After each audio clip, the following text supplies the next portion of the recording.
Hi, and welcome to Two Tired Teachers. Coming at you from the Great Smoky Mountain National Park.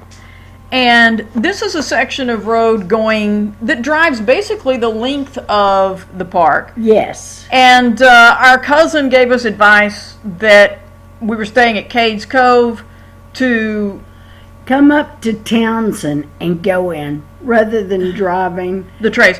And it's great advice. Go in, set up your campsite, and then you can drive, unhitched wherever you want to go. But the road sometimes has a shoulder, oftentimes doesn't. This is a map and then the list of rules for Cades Cove, and there's a bear etiquette thing you have to sign in order to camp there. There are 3 camping loops. There are just a few in what's Loop A because those are all ADA accessible. Yes. This is all dry camping. Yes. And when we were there, it was $25 a night, unless you were 62 and had a gold pass, in which case you could get it for half of that. Yeah. But Loop B allows generators, and that is this loop. And half of B was reservable when we were there, and half was not. It was first come, first served. And we stayed on, there are actually 4 roads, if you go back and look at that map, that go through section B. They're each one-way roads. It just kind of snakes through there. And we got an absolutely amazing sight on the end. As a matter of fact, when Mylena went and paid, the lady said, "Oh, y'all got a really good one." Matter of fact, there was still smoke coming out of the campfire when we got there. Yes. But that's the view out our front door. Yes. And it got really full. And we need to let you know, the campsites are not large, but you're in the Smoky Mountains. You're in the national park, and this is part of Loop C that does not allow generators. Right. And granted, all the trees were had not leafed out completely, but I think there was perhaps a little more sun.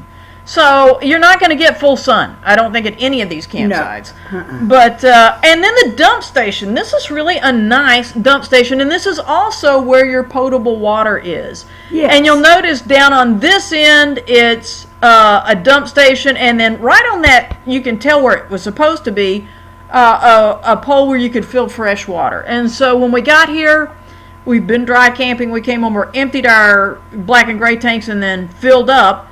That's one of the freshwater connections in this. You can see clean water and fill up your freshwater tank. There really was room for 3 RVs, though. That we were the 3rd when we left. Okay, and one of the advantages of staying at Cades Cove, there's a loop, a 12-mile one-way loop, and you can shorten that some, where it's a scenic drive. And this is honestly the way I preferred to see the bear. Yes. He's way back over there, or she. It's actually a she. At some point I saw a little cub with her. But she's way back over there.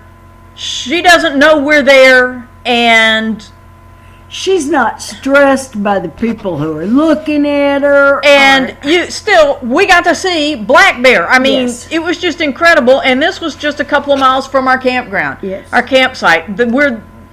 That's one of the reasons why you sign the etiquette about bear, because if they get up in the campgrounds, then there's a problem. This is a yearling, we're assuming. He was out there on his own. He's not as little as the cubs. But he's not as big as the bear. Yeah, he's a little guy. He's a little guy, but he was so cute. We stayed there 4 nights. Every evening we drove around this loop, and every evening we saw bear. And this guy is big, and he's huge. And this was our first night there, and I mean, he's walking and he's going toward the road. He's going to cross over the road. You're out at the very end of this 12-mile loop. And folks, he is a bear. He's a large bear. He could do some serious damage. And you're going to see right here. Little kid. This mom had pulled up. She'd been weaving, trying to get up closer so she could let her kids out and run toward a bear. Not a good decision. No. And a lot of the bear, if they're anywhere near the road, there's going to be what's called a bear jam. This mom, if you look on the tree back there, there's one of the cubs. And this was a traffic jam for a mile or more. Yes. Because there are actually 3 cubs. If you'll look, Yes. here's one in the foreground, here comes one running, and there comes another one off the tree. Well, they're darn cute. They are. And there they go scurrying up a tree. I mean, how awesome is this? And this was just less than, and this was on a path I walked out. They have some that are called just quiet paths. And we did see other animals. There's a herd of horses that are out there. I think these are black-tailed deer. I didn't look that up. I meant to do that before we voice this. Because they look bigger and furrier than the ones we have here. And we saw deer, I think, every night. Yes. And wild turkey, we saw wild turkey everywhere. As a matter of fact, by the time he was there, I didn't think that much of it. We, one night, had to wait because this turkey got out in the road and just couldn't decide where he wanted to go. Yeah. Okay, a hawk, and then look at this. How cool is this?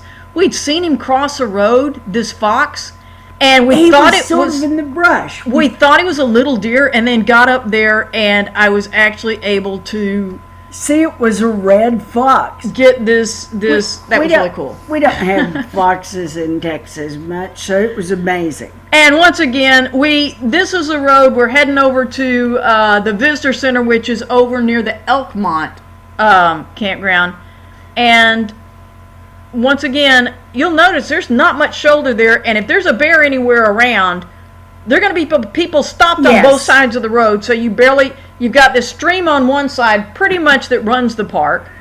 And mountain on the other side. Yeah, and so where there are pull-offs, we did see a guy pulling a fifth wheel through here, and he pulled over to let us. But I did not envy him that long drive. No. Okay, this road is the one-way road that loops around the end. It's not. It's basically near the end of the Cades Cove campground. It is one way, and there are during the summer months there are a couple of mornings where they close it, and it's only open to pedestrians and cyclists for a certain amount of time. We were there in early spring, and our cousin told us that was a perfect time because the bear were just coming out of hibernation and they were hungry. And this is another place, there's so much history in the Smoky Mountains, and a lot of it's sad. Yes, very. Because Cades Cove, Elkmont, all of these were communities, and the people were forced to move. Yes. Federal government kicked them out so we could have a beautiful national park. And now part of it, there was logging, and so it preserved these hardwood trees. I get that, but there's a lot of history and a lot of places where you can stop on this 12-mile loop and go out and see these homes that were, many of them were torn down, but the ones that are left there, you can go out and walk through, and then you've got some just amazing views. And each night the mountains look different because of the clouds, etc. We hope you've enjoyed our look at Cades Cove Campground. Thanks for watching Two Tired Teachers.